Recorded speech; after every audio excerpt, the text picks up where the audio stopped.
For most men between 18 and 30, hair loss starts with a single observation in the bathroom mirror. Under the harsh overhead light, the volume looks lower and the scalp becomes suddenly visible. The standard response is to panic. We assume our genetics have finally caught up with us, or we immediately spend money on the latest miracle shampoo, hoping a topical fix will stop the shed. But by the time you see your scalp through your hair, the process of decline has been underway for months. Thinning is the final stage of a long-term structural failure. This is silent damage. While the hair you see in the mirror might look fine, the root beneath the surface is already crumbling and disconnecting from its nutrient supply. While genetics define your baseline, they often serve as a convenient scapegoat for 4 specific lifestyle habits. These habits accelerate the thinning process, forcing follicles into a dormant state years earlier than nature intended. Stage 1 is systemic failure. Cellular recovery and physical repair of your hair follicles are biological tasks the body only prioritizes during deep sleep. When you consistently cut your sleep short or live in a state of chronic stress, you physically block the hair roots from entering this nocturnal repair cycle.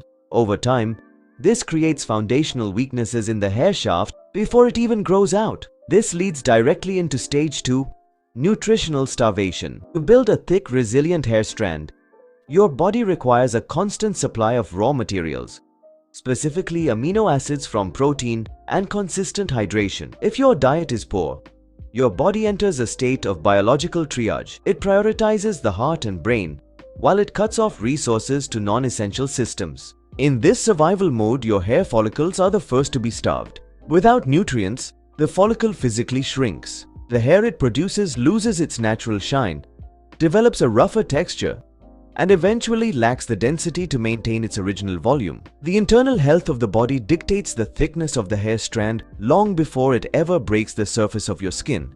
Even if a hair survives internal starvation, it still has to emerge into a hostile environment. This is stage 3, the state of the scalp itself. Throughout the day, your scalp accumulates a layer of sweat, excess oil, and environmental dust. This debris stacks up, forming a dense, restrictive collar right at the base of your hair. This buildup physically suffocates the hair roots. It prevents the scalp from breathing and makes it much harder for a weakened follicle to maintain its hold.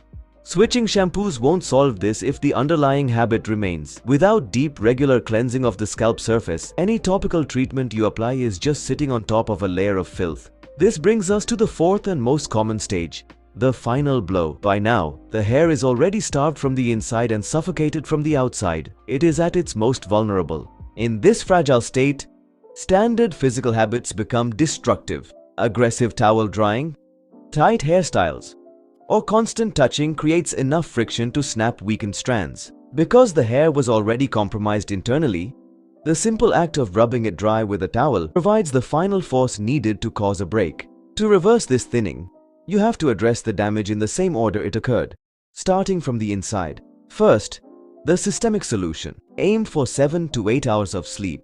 This gives your body the window it needs to restart the nocturnal repair of your hair follicles. Next, provide the raw materials. Increasing your intake of water and proteins like eggs, milk, and nuts signals to your body that there is a surplus of nutrients available, ending the state of biological triage. Third, focus on the environment.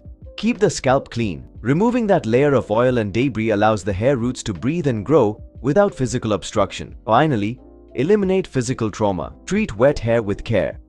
Pat it dry gently rather than rubbing it, and stop unnecessary hand-to-hair contact throughout the day. Your hair is a biological readout of your daily discipline. Real strength comes from managing these lifestyle factors consistently, rather than searching for a shortcut in a bottle. Taking ownership of these habits now is the only way to protect your hair for the future.